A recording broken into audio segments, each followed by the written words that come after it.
Hola a todos y bueno, vamos a pasar al libro de la semana. Hoy nos lo traes tú, ¿no, Miki? Sí, efectivamente. Hoy os traigo El Emperador Goblin, de Catherine Addison. Que he hecho un poco de trampa porque es verdad que me lo estoy leyendo. Todavía no lo he terminado, pero me está encantando, ¿vale? Ha salido hace poco en español con una ilustración que es la leche. Y bueno, pues nos cuenta la historia de un pariente lejano de un emperador goblin que acaba siendo el emperador y se tiene que enfrentar a todas las intrigas de palacio siendo básicamente un poco un paria. Un poco goblin. Sí, bueno, es que es un mundo de goblins y demás. Pero el caso es que es muy bonito, es muy tierno y lo está petando mucho en fantasía. Así que muy, muy recomendado. ¿Estaríamos ante el arquetipo del goblin achuchable? Ese famoso arquetipo. Pues sí, diría que sí. Vale, entonces era el emperador goblin de Catherine Addison. Vale, muy bien. Pues eso ha sido todo por esta semana. Muchas gracias y bueno, esto es a 30 teclas por hora. Hoy vamos a hablar de las estructuras temporales. Me imagino que ya os habréis liado un poco con cómo acaba de empezar la cosa a los que nos sigáis más a menudo. Pero seguiremos hablando de esto porque precisamente este programa va a ahondar, ¿no?, en este tipo de cosas extrañas o cosas diferentes que se suelen encontrar en las novelas, y muchas de ellas, bueno, no tan diferentes, ¿no? Y son las estructuras temporales, que básicamente es la manera en que vamos a recibir, digamos, la historia, en qué orden van a suceder los acontecimientos, y también vamos a tratar un poco las herramientas que se utilizan dentro de estas estructuras. Y bueno, por qué algunas son más útiles que otras, cuáles dan problemas, y bueno, pues como siempre, ¿no?, nuestras recomendaciones personales. Bueno, vamos a ver, ¿qué tipos de estructura podríamos encontrar, Carmelo? Mira, yo creo que podemos encontrar, para empezar, las primeras que se me vienen a la cabeza son aquella que empieza con un determinado hecho en el futuro y que justo después se va directamente al pasado y que como que nos empieza a contar ya toda la historia. También podemos encontrar aquella que va contándonos en dos tiempos, una en el presente y otra en el pasado, o presente y futuro, de función de las circunstancias. Tenemos aquella que a lo mejor no es una estructura que es demasiado respecto a lo que estamos contando, pero a mí me parece que tiene mucho sentido también mencionar aquí aquellas que hablan sobre algún tipo de viaje en el tiempo, cosas parecidas, ¿no? Pero que puede afectar ese movimiento también al presente y que se juega también mucho con esas dicotomías. Y yo creo que le paso la palabra a Miki también un poquitín. Sí, a ver, yo justo quería destacar un poco por ahí. La cosa es importante recordar que obviamente los viajes en el tiempo pues alteran toda la estructura temporal, pero el hecho de que tú narres las cosas desde momentos diferentes o que hagas elipsis un poco más diferentes de lo normal no implica que en la trama haya una alteración espaciotemporal. Simplemente que tú, bueno, pues como cámara que está grabando lo has grabado en diferentes sitios, ¿no?, digamos.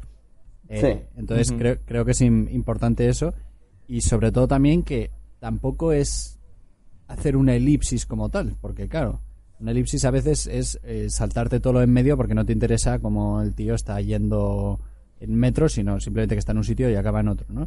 Sino que es mucho más que eso, ¿no? Es ir a otro momento, a otro espacio temporal que, claro, que no, en un principio no tiene una conexión lógica directa, pero obviamente en la narración sí que la tiene, ¿no? Sí, que nos interesa más, digamos, ¿no? Sí. Para la consecución de la historia. Sí, bueno, y luego las historias paralelas, ¿no? También. Sí. Que, claro, son dos cosas que pasan a la vez y luego normalmente confluyen.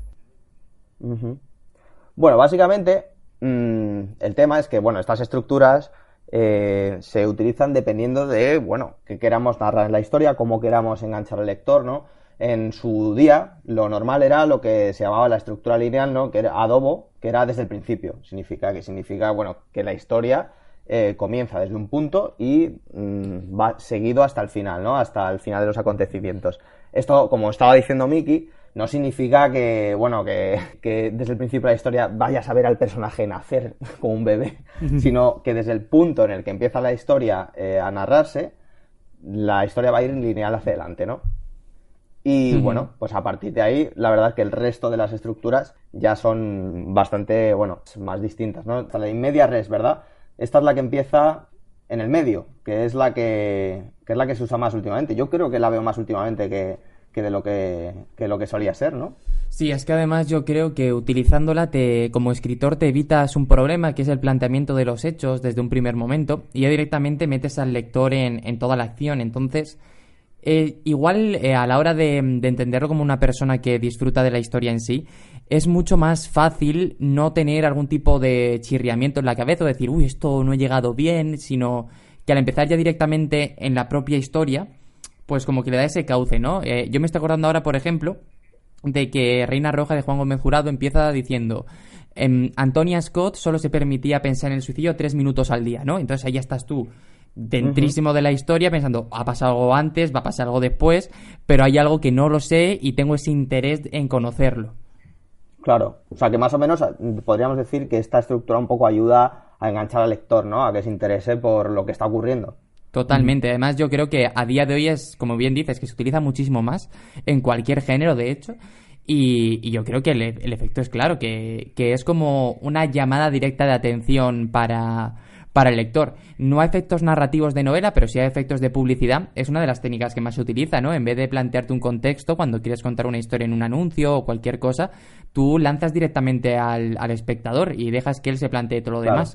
No te paras a, mira cómo ha llegado esta persona aquí. No. Dentro, y que él acabe de recomponer en un principio todos los huequitos que tiene, que evidentemente un anuncio no es tan grande y en una novela o en una peli va a haber mucha más facilidad para luego ir rellenando las piezas del puzzle. Pero yo creo que de primeras te mete muchísimo dentro.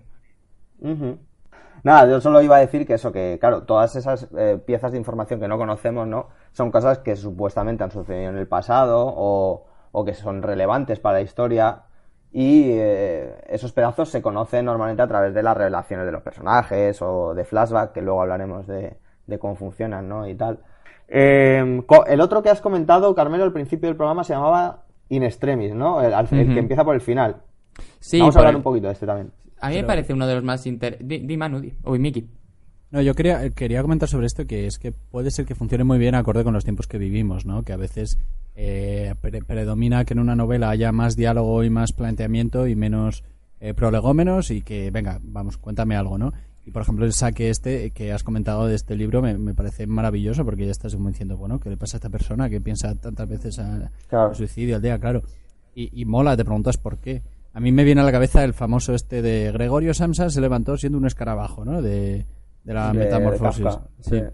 Y también te quedas como, hostia, Gregorio, tío, pero tú no eras así, ¿no? Como que ya estás... Claro, estás muy metido ahí de golpe. Luego Gregorio no era así. Sí, estás muy metido ahí de golpe y claro, y dices, pero bueno, sí, entonces... Claro, es muy efectivo, magia, sí. Es la magia de encontrar esa frase que te mete dentro, ¿no? Yo creo que es una cosa muy, muy complicada, porque... es cierto que cuando lo haces bien funciona un montón, pero tienes que conseguir ese golpe de efecto en nada para poder funcionar. Y a mí, por ejemplo, me parece muy de admirar la gente que lo consigue sin una muerte. Porque una de las formas más habituales es que aparece con alguien muriendo, ¿no? Y luego vuelves para atrás y dices, no sé quién es, no sé por qué ha muerto, ¿y por qué ha muerto? Ya. Muy policíaco, pero cuando lo consigues... Sí, o a lo mejor una novela de fantasía, que muere el rey o cualquier cosa, ¿no? Pero, por ejemplo, en el hecho de lo que decías tú, estoy tontito hoy, Miki, lo que decías tú de Gregorio Samsa se levantó siendo un escarabajo, creo que no dice escarabajo, dice como un insecto o algo así, dices, hostia, ¿qué ha pasado? ¿Qué dices? ¿Qué me estás contando? Sí. ¿Qué mierda es este clásico que me estoy leyendo que todo el mundo pone tan bien, ¿no? Claro. ¿Qué mierda es, no? Sí, que está súper bien, por cierto. Sí, es una pasada. Y además cortito, por si os lo queréis leer. Ahora ya tenéis segundo libro de la semana para empezar. Para alterar más la estructura. Bueno, nada, y decías los otros... El flashback decías y otro más, ¿no? Mencionabas. Sí, lo del flashback me molaría que habláramos más tarde, porque os voy a proponer una cosa y también a la audiencia para ver si estáis de acuerdo y qué os parece. Pero en principio eso, vamos a hablar del In Extremis, que es por el final. Hemos dicho, bueno, para ir recapitulando, porque hemos empezado un poco locos, la que empieza desde el principio, ¿vale? Adobo, que esa es lineal, y luego el resto de las no lineales, que es la in media res, que es la que acabamos de comentar, y la de In Extremis, que es por el final, que es de la que ha empezado hablando Carmelo, ¿vale? Esto sería como una especie, digamos, un flash forward, ¿no? Hasta casi el final y luego empezamos desde el principio normalmente. Sí, yo creo que se puede considerar así. Es lo que tú dices. Básicamente te muestran una escena que tú en ese momento no sabes que es el final, pero que luego lo normal es que la narración llegue a unirse con el mismo, ¿no? Y normalmente también suele ser ese momento de peso en el cual pues ha pasado algo trágico, horrible, y dices, ¿cómo hemos podido llegar hasta aquí, no? Y la vuelta para atrás, lo más habitual es que sea en un mundo en el que todo está mucho más tranquilo y dices, ¿cómo puedes llegar hasta ese momento, no? Entonces, a mí me parece también muy efectiva. Creo que a mí como lector me gusta menos que la de In Media Res, que me parece muy muy interesante, porque de la otra forma siento que me has desvelado más del pastel desde un principio, aunque en realidad no es nada, pero sí. Pero por ejemplo, es que ahora mismo no se me está ocurriendo ningún ejemplo claro, pero es otro muy muy típico. Lo que pasa es que este suele tender a ser más una muerte o un golpe de efecto muy muy grande, pero claro, a mí me gusta mucho como lector llegar al punto en el que hemos empezado y luego ver el desarrollo a partir de ahí. De hecho, yo diría que esto de hacerlo por el final casi se usa un poco para darle un poquito más incluso de énfasis, ¿no? O sea, si el In Media Res ya servía para generar expectación con respecto a lo que está ocurriendo en la historia y generar interés para que el lector vaya adentrándose y reuniendo las piezas, ¿no? Esta, digamos, que es como subir un poco más el nivel, ¿no? Como decir, madre mía, ¿qué ha ocurrido? Porque, claro, lo normal es que el final sea la escena por la que se empieza es normalmente la escena previa al punto más álgido de la historia, ¿no? Al momento posterior, que es lo que decía Carmelo, que a veces con una muerte y tal, de, oye, pero ¿qué ha pasado con este, no? Y claro, luego se va a conocer todo lo que ha sucedido hasta entonces. Lo único que pasa que claro, al desvelar un poco lo que ocurre al final, quizás si tienes un poco de cabeza, que me ha ocurrido con alguna historia, ya te empiezas a oler qué está ocurriendo, ¿no? Eso es, sueles ver qué personaje está más tendente a ir. En cambio, cuando es in media res, pues dices, bueno, hemos llegado hasta aquí, pero ahora hay mucho que cortar, ¿no? Claro, por delante, claro. Sí, es verdad que el contraste es cuanto más extremo, más efectivo es. Porque claro, te preguntas, joder, ¿cómo han llegado a esto? ¿Cómo han llegado esta pareja a divorciarse? Cuando a lo largo del primer capítulo, del segundo capítulo, porque en el primero se divorcian, yo que sé, en el segundo están empezando y se quieren mucho, ¿no? Entonces, cuanto más distanciado es el resultado del principio, pues claro, más nos llama la atención, claro. Yo creo que también lo que pasa es que juega un poco con que como empieza al principio del todo, te desconcierta y en el fondo no has prestado mucha atención a los personajes que había al principio, a menos que sí lo hayas hecho, pero como que ayuda un poco, ¿no? Por ejemplo, en Titanic, la vieja ya te está... Si tienes un poco de cabeza ya ves que la vieja está sola. ¿Qué ha pasado con Jack? Que se ha caído del madero. Claro. Que no le han dejado flotar, ¿eh? Pues... Ya, porque no cabían los dos en la tabla. Vaya full. Pero bueno, por ejemplo, 100 años de soledad, que empezaba con una guerra, ¿no? O algo así. También es así. Vamos, lo he anotado aquí. Es in extremis, ¿no? Que eso, por cierto, se llama... En el cine esto se llama raconto, con dos Cs. ¿Vale? Que es un poco viene a significar lo mismo. ¿Alguna cosita más que pensemos que que puede dar problemas en este tipo de narrativa? Yo creo que a partir de ahí tienes que jugar con la idea de que luego tienes que ser muy muy coherente con todo lo demás, porque por mucha distancia que marques tienes que llegar, y yo entiendo que hacer un in extremis es mucho más, voy a decir fácil entre comillas, pues al final es el punto final, pero cuando lo haces en medio tienes que unir todo para que llegue ahí y luego siga habiendo interés, porque sí que es cierto que a veces hay novelas que tú llegas hasta ese punto donde empieza y dices, joder, a mí lo que me interesaba era saber cómo hemos llegado hasta aquí, no me interesa ir más allá. Entonces hay que saber jugar muy bien y modular muy bien cómo lo haces y por qué lo haces, no hacerlo sin más, que bueno, eso es lo que decimos siempre. Sí, pero obviamente esto es complicarse la vida y esto implica salirse de una estructura que como que mentalmente estamos más preparados para eso y implica mucho más esfuerzo, claro. O sea, no creo que sea tan sencillo como... Yo nunca lo he intentado, pero como coger el último capítulo del libro y ponerlo el primero... que sería una manera muy cutre de hacerlo, pero bueno. ¿Te imaginas? Claro. ¡Qué cutre! Y dices, he alterado el ritmo narrativo, ¿no? Madre mía, soy un genio, viva. Claro. Ahí como el Thorman este. Sí. ¡Qué crack! Pues justo lo acabas de decir y a mí se me ocurre que quizás la idea es, obviamente, claro, esto en el cine, por ejemplo, es más complicado, ¿no? Porque tienes que enseñar una escena. Pero al escribir, en las novelas, uno puede un poco seleccionar qué quiere contar de esa escena y cómo la quiere definir, ¿no? A lo mejor puedes contar la misma escena desde un punto de vista un poco diferente, con unos detalles que revelen menos cosas, y así estás solo dando parte de la información y no desvelas tanto, ¿no? Pero claro, esto es una cosa a tener en cuenta.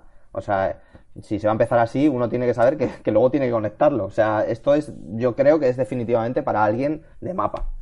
Obviamente, yo creo que hacer esto a nivel brújula es muy difícil, a no ser que hayas acabado y digas, vale, me ha gustado el final, creo que puede tener fuerza, voy a meterlo delante, ¿no? Pero empezar pensando en, voy a escribir el final y a ver luego ya cómo llego hasta aquí, ¿no? Es un poco complicado, la verdad. Ya es de inestable eso. Eso ya es de persona esquizofrénica, sí. Pues se me ocurre también que hay un modelo en el que a lo mejor no empieza por el final. De hecho, yo he utilizado este modelo en el camino interno, pero sí se empieza por una escena importante de la historia y luego la novela empieza desde el principio, pasa por esa escena hasta llegar al final.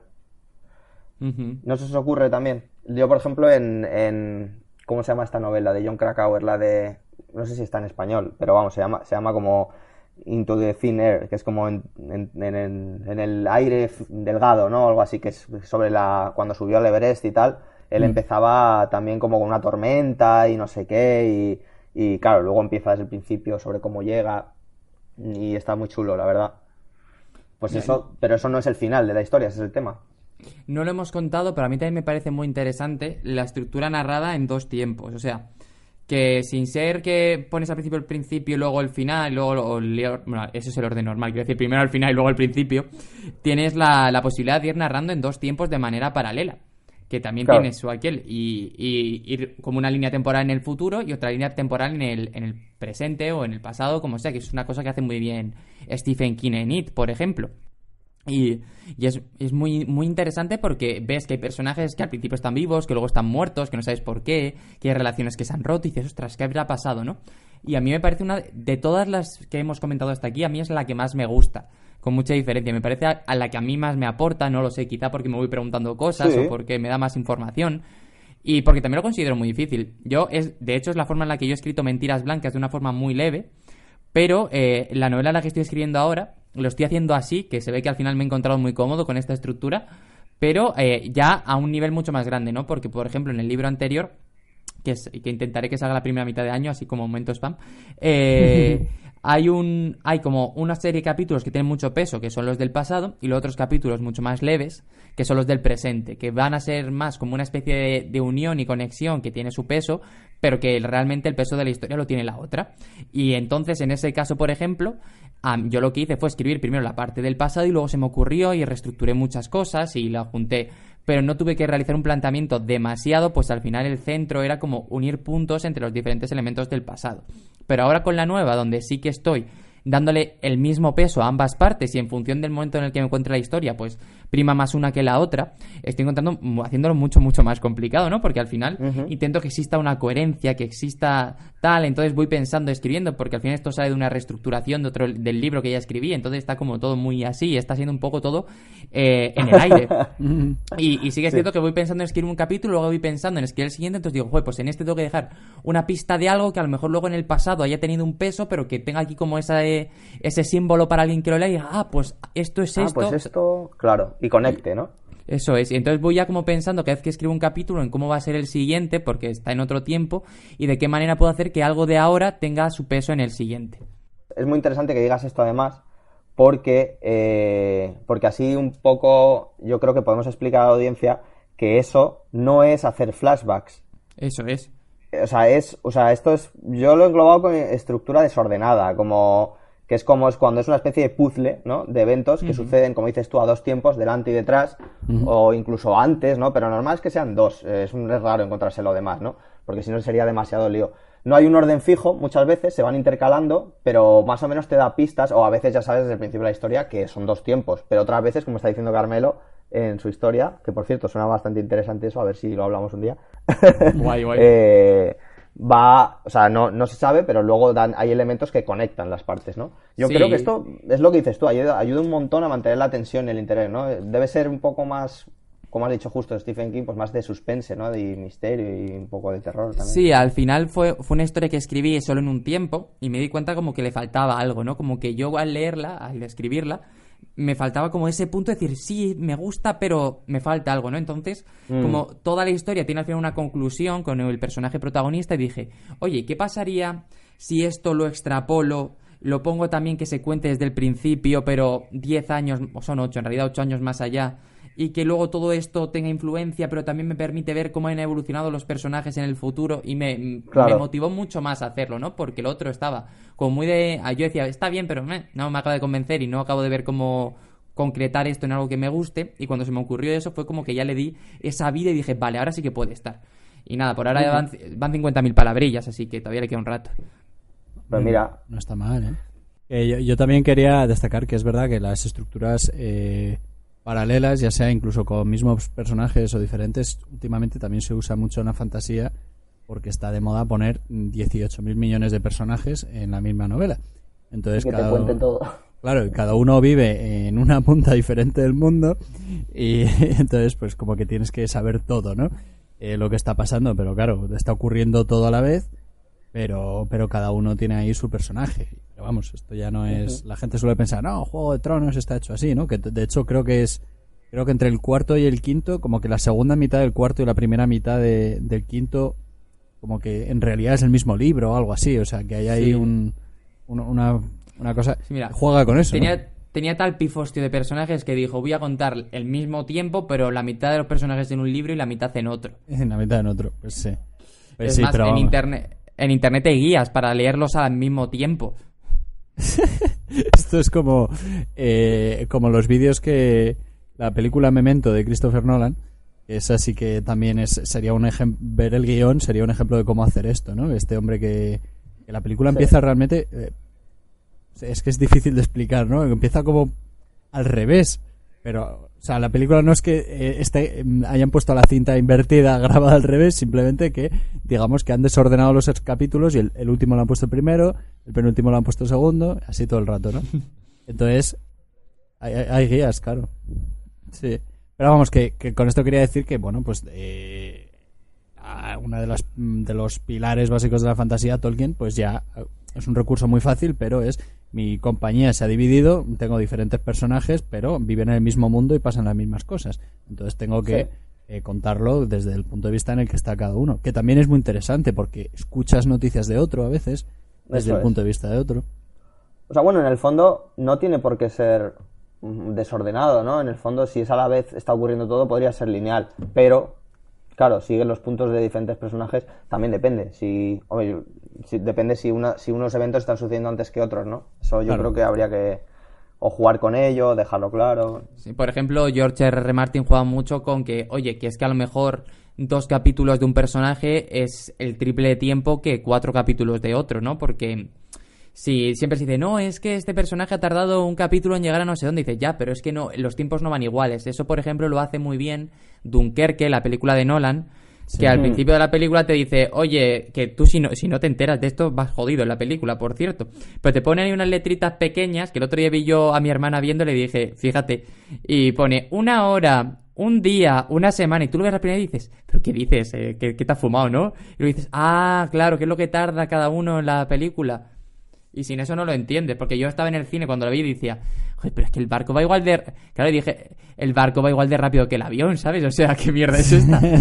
Claro, y además eso, que son 3 líneas de 3 personajes con 3 diferentes velocidades, digamos, ¿no? O sea, es lío, pero es increíble esa peli, o sea, es una herramienta visual. Implica una actitud muy activa del espectador. O sea, tiene que estar pensando en plan, vale, esto va así. ¿Y esto cómo va? Claro. Sí. Y al ser una película de guerra es un experimento un poco complicado, porque si es un misterio, el lector yo creo que está más imbuido, ¿no? De a ver qué ha pasado, de a ver si lo averigua. Pero al ser una película de guerra, tú no llegas con la sensación de que tienes que averiguar nada. Tú llegas al cine con la sensación de que vas a ver una guerra. Y claro, al suceder las cosas como suceden, te cuesta más ponerte en el papel, ¿no? No, la verdad es que en esta película lo hace muy bien y se arriesga un montón, porque también es una No, está película de genial. guerra, o sea, una película sobre la Segunda Guerra Mundial y tal, sin ni un solo alemán. Hay un avión solo, ¿sabes? Y dices, es que ni siquiera hay enemigos, no se les ve. Son todos los personajes están ahí atrapados en la orilla de la playa y poquito más, pero tiene sensación de peligro sin nada, en realidad, Además, y eso es la leche. Sí, sí. Hemos tardado poco en sacar. No, pero tiene mucho mérito Es hacer verdad. una película de una guerra sin mostrar la guerra y aún así es pensar eso. Está muy bien. la Sí, verdad. sí, sí. Bueno, quería comentar aquí una serie de recursos, aparte de estas estructuras que hemos comentado. Yo los he separado, no los pongo como estructuras de por sí, a ver si os parece bien. Esto es lo que os quería comentar y quería comentar a la audiencia. Cada uno que se haga sus propias conclusiones, oye, que pasos la vida. Pero yo los he separado por recursos, y estos son el flashback, el flash forward, y luego he añadido dos que son la circularidad y los bucles, ¿vale?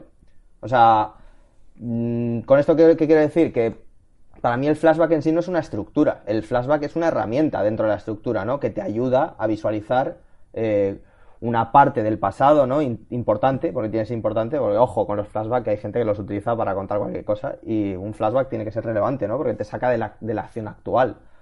Pero claro, al final, en el fondo, no es más que para mí, por eso quiero que lo discutamos, no es más que una herramienta que sirve eso para volver hacia atrás en un momento determinado. Dura unas escenas o incluso un capítulo. Si dura más, podríamos estar hablando de que está siguiendo un punto de vista, y a lo mejor es lo que hablábamos, ¿no? La estructura desordenada.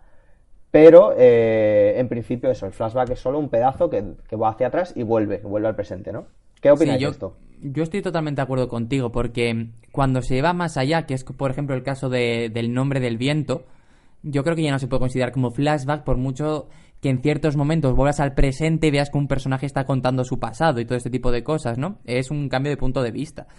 Y un flashback tiene que ser algo momentáneo, o a lo mejor en una narración lineal, un capítulo de pronto que se va al pasado porque quiere explicar algo, y algo así como mucho más chocante, ¿no? Es como cuando hay un flash forward en algún tipo de libro, que de pronto no es que empieza a contar todo en el futuro, sino que en esa línea temporal hay algo de pronto que hace que el futuro se le aparezca, o cualquier tipo de recurso que se utilice, y aparece como una medida muy impactante.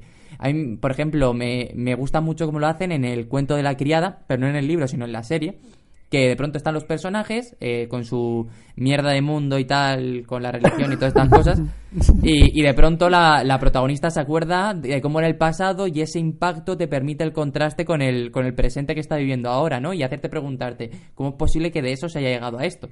Pero Eso es. funciona muy bien porque es algo incisivo, que tiene muy poco espacio temporal dentro de lo que es la narración completa. Claro. Ujú. Es decir, que si es habitual, ¿no? Sí, ya podríamos decir que es un punto de vista, que no es un flashback, ¿no? Claro. Claro. ¿Vosotros sabéis, se os ocurre algún flash forward? Es que no es una cosa muy común. No, además que creo que en la literatura es bastante complicado de hacer en comparación a, por ejemplo, el cine. Sí. Es que Sí, puede ser. yo creo además que es que muchas veces tiene algo de spoiler.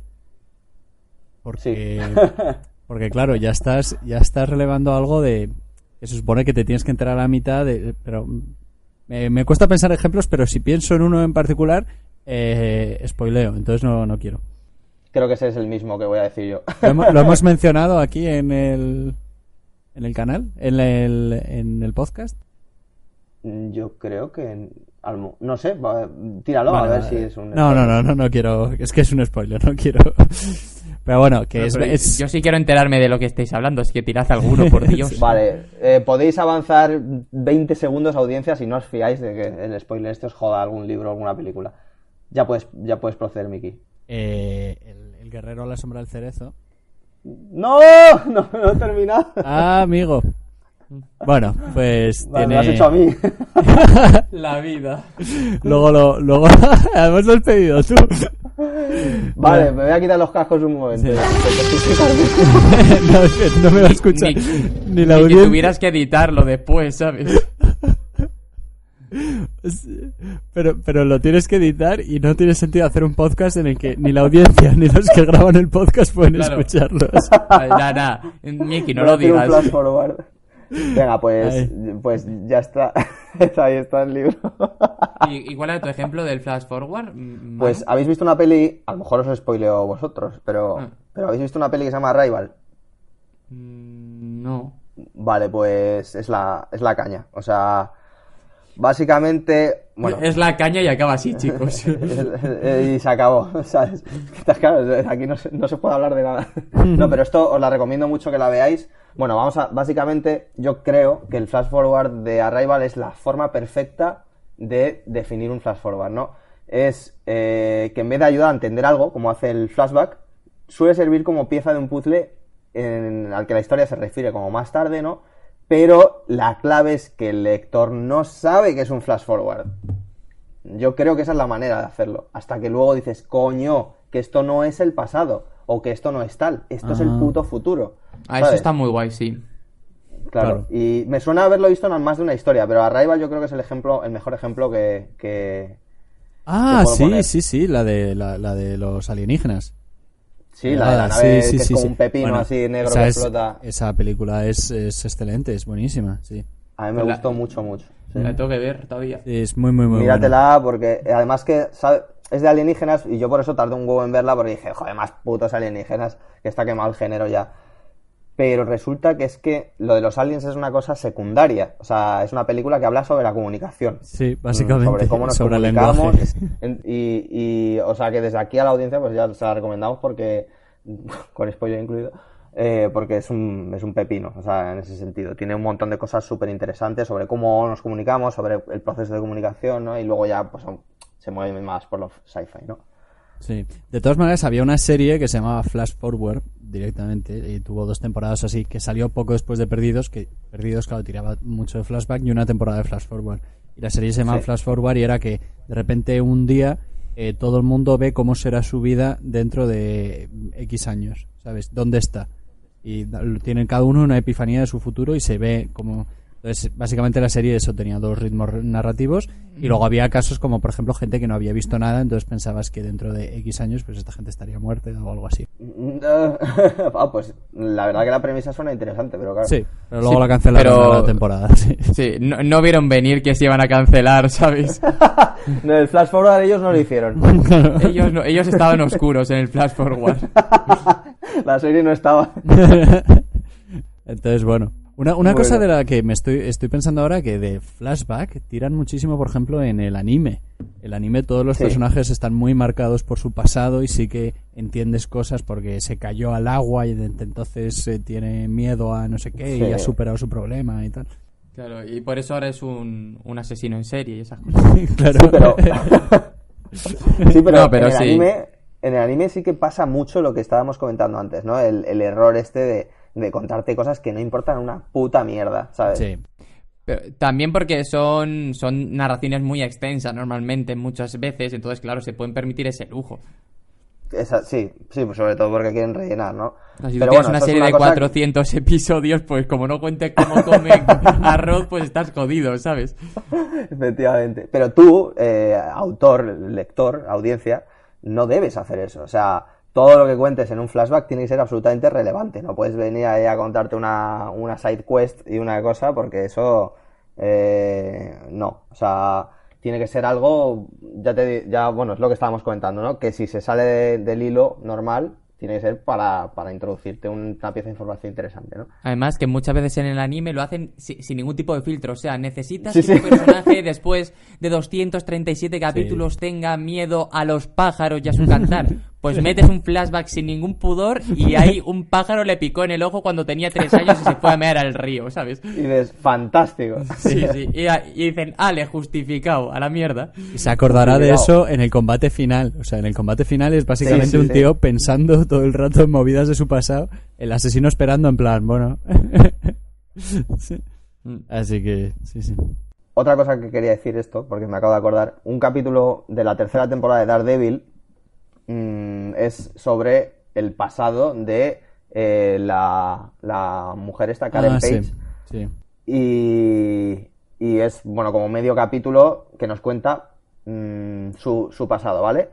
Yo, sin maldad ninguna ni nada, me parece que eso se lo podían haber ahorrado. ¿Por qué? Coñazo Porque impresionante, sí. es un coñazo que no define nada del futuro. Sin él podría haber estado exactamente igual la historia. Sí que nos ha ido a entenderla un poco mejor, pero honestamente es que no es relevante. Ese es el problema. Lo que escribas tiene que ser relevante para el final de la historia. Si lo quitas y la historia termina igual, o sea, y tú estás como lector con la misma información, eso hay que quitarlo. O sea, esto es así.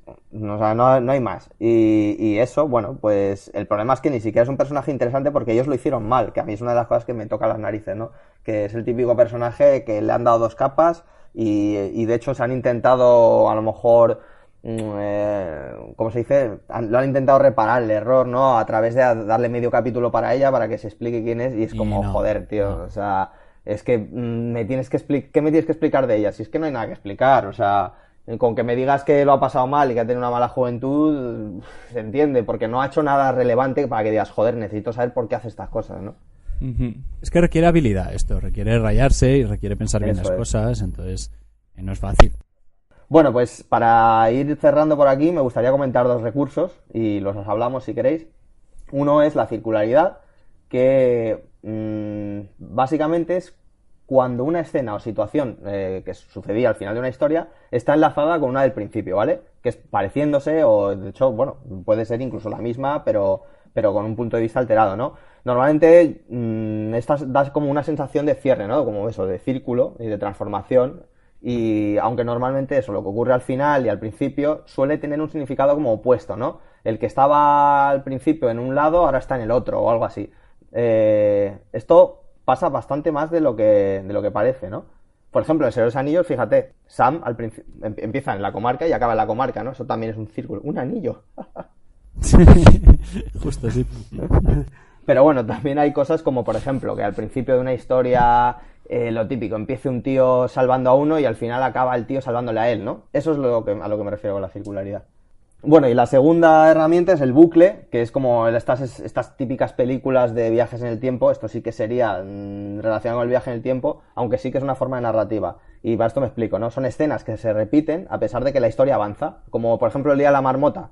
Siempre ocurre lo mismo, es como un loop, pero el tío va haciendo progresión, ¿no? Va poco a poco aprendiendo qué está ocurriendo y normalmente se usa con un sentido didáctico hacia el personaje o los personajes que lo sufren porque suelen ser o imbéciles o suelen tener algo que aprender pues es como que el tiempo se alía de alguna manera para hacer aprender al protagonista, ¿no? A través de lo que sea. La película esta del Filo del Mañana de Tom Cruise, que está guapísima, también tiene esto de la circular, o sea, esto de los bucles, ¿no? Pero esto funciona muy bien audiovisual. Leyendo, yo no lo he visto y puede ser muy rollo, pero igual hay alguien Puede ser que muy lo haya rollo, hecho. sí.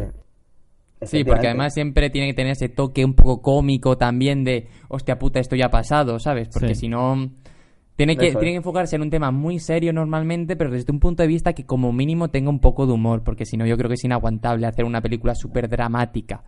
Con un bucle. Sí. Sí, yo creo que esto tiene que ver con eso, ¿no? Porque además parte del humor de la situación es saber que el tío es el único que sabe que estás repitiendo el mismo día todo el rato, ¿no? Bueno, pues esto es Atenta Teclas por hora. Yo soy Manu Yo soy Carmelo. Yo soy Miguel. y hemos alterado el rumbo de la historia con este capítulo. Pues nada, que nos podéis encontrar en iVoox, en iTunes, en Instagram, en Twitter, en Facebook, en YouTube y en Spotify. ¡Hala! Los he dicho todos hoy, por fin. Y la página web www.30teclasporhora.com, 30 con número. Pues eso, nos vemos la semana que viene. Muchas gracias. Adiós. Hasta luego. Dios.